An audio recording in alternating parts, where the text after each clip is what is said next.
All right. We move over to the series that, ladies and gentlemen, this wasn't planned. We have an exclusive, a guy that was there for game one. My partner in crime was in Rogers Place, Vancouver versus Edmonton, game one. You saw it with your own eyes. The comeback of comebacks. Now, this is the one thing, two-part question. Tell us about the game. Give us the inside on the inside. And secondly, you mentioned on this very podcast that you were cheering Edmonton. How uncomfortable was it for you cheering for Edmonton in Vancouver? Oh, I switched faster than you can read about in Switch magazine. I knew he'd trade. I knew it. Listen. First of all, the game might have been the greatest hockey game I've seen live. Okay. And I think just because of the stakes, right? I would say so we were in Vancouver for a work trip. We got the inside on the inside, got some tickets, which is really nice. Got blessed with some really good tickets. Nice. So I was excited because we got 2 periods of Edmonton attacking. Okay. So, okay. And the Oilers were staying in our hotel. I heard. Okay, so I walked by them a few. Yeah, so, quick question. Yeah. How is security at the door, if you know what I'm saying? No joke. Security at the door was unbelievable. There was someone that tried to get into the hotel. That's what I'm saying. And the security was on that person faster than a mall cop. Really? It was crazy. I've always wondered, like, especially during the playoffs. No. There was no messing around. So there's really no privacy, hey? Like, everyone knew where they were staying. They're like, oh, they're staying over here.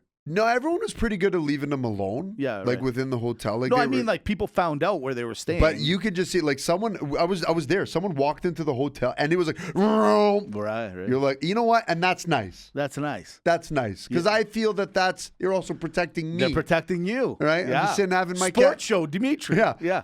Sitting having my cappuccino, like you read about. Yeah. So, anyways, the game. I gotta top to bottom. Vancouver fan, can I just say something? Sure. Where are your women? What? What do you mean? What do I mean? Yeah. There were no women in the stadium. The game, 20,000 people, you're saying was... You guys, I don't know what you're doing over there. Like, I get your fans, but come on. Like, no women. There's no Vancouver Canuck lady fans. 1 for every 30. 1 for every 30. And let's just say the one, you might want to have a couple in you. Really? That's all I'm going to say. Whoa! Moving on. Dimitri with the exclusive of the Vancouver woman fan. You wanted me to... I did. You wanted this. We did. We wanted this. That's right. I'm here to tell the truth. The stadium's fantastic. Right. I don't really believe that there's no bad seat. Okay. Being a Calgary fan, it really, really bothers me. It really bothers me to walk in and to see something beautiful like that and have to go home to the Saddle Dome. Yeah. But whatever. That's going to get taken care of. Right. I get it. It's a couple of years. So the game was electric, you guys. The Vancouver fans, they're out of control. The whole presentation, there's always something going They love him. They're JT Miller. Yeah. Oh, I love him too. Oh, man. JT Miller. Like, he's almost like Rob Van Dam, like RVD from wrestling. Yeah. It's so cool. Like, That's how awesome. each team goes. But it was tailor-made. Like, when they were down, so they were down 4-1. They come back and win at 5-4. They score 3 goals in the third. But it was just the way that it happened, Mitch. Right. I'm getting goosebumps thinking about it. I don't know if I'll ever be present for another story-written game like that in my life again. It was deafening loud in there. But here's what I'm going to say. Yeah. I was cheering for Vancouver because you're there.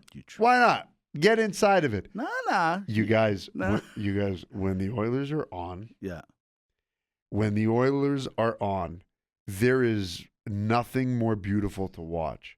Holy shit. You know, watching that game last night, so I watched game 1. Knowing you were in the crowd, I kept looking for you. Couldn't find you. But I knew you were there in spirit.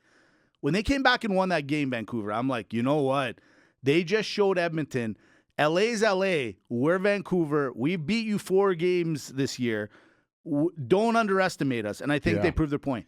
Last night, though, I think another point was made as well. Edmonton ends up winning in overtime. Nice win. We talked about it a little bit before we got here.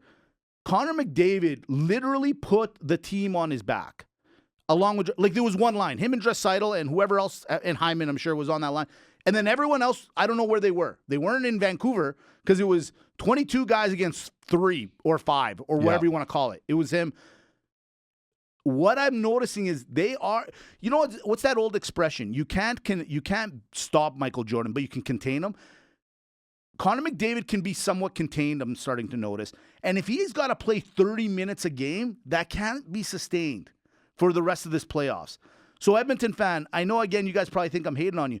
You got to get the guy a little rest, because when he's rested and play, he'll carry the team, but you can't get him playing 30 minutes a game. It's too much for the guy. You need him. You need him to be somewhat fresh, right? Am I crazy in that? I don't think you're crazy at all. Like, at some point, he's going to catch up to you. Like, this is grueling hockey, you guys. Like, I saw Draisaitl in the...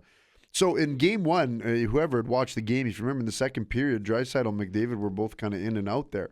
Well, the next day, I see him. He comes off the elevator, right, and he's walking. We gave the nod. You know, we acknowledge. Yeah, he acknowledged his tribal chief. Did you do the up or the down? I did the wink down. The wink down. I went like this. I was like, it was one of those. Yeah, that's a good one. This is how I winked at him. He comes out. He looks like, right. He gave me a. He gave you the wink down. He didn't do the wink down. No, he didn't. Just the down. Just the down. So this is me. Yeah. And this is him. Oh. Okay. Do you think he appreciated your wink down? I think he appreciated it. Okay. Yeah, I think it was more like a boom, boom, thanks, okay. Go. Sure. But he was kind of limping a bit. He's limping. So I was watching him. I'm like, oh. I'm like, uh-oh. Yeah. It's not looking good over there. Doesn't look nice. It doesn't look nice. Yeah, it was great. But McDavid, like I said, he's got the R trigger, right, on the Xbox at all times. He's out of control. Yeah. He's nuts. That team is fast. When they're on, they're on. Kane's a beast. W, we're saved by the bell by the Sports Show, playing every week. Podbean, Spotify, iTunes, Sports Show TV, at Sports Show Podcast. Amy, do it. At Sports Show Podcast.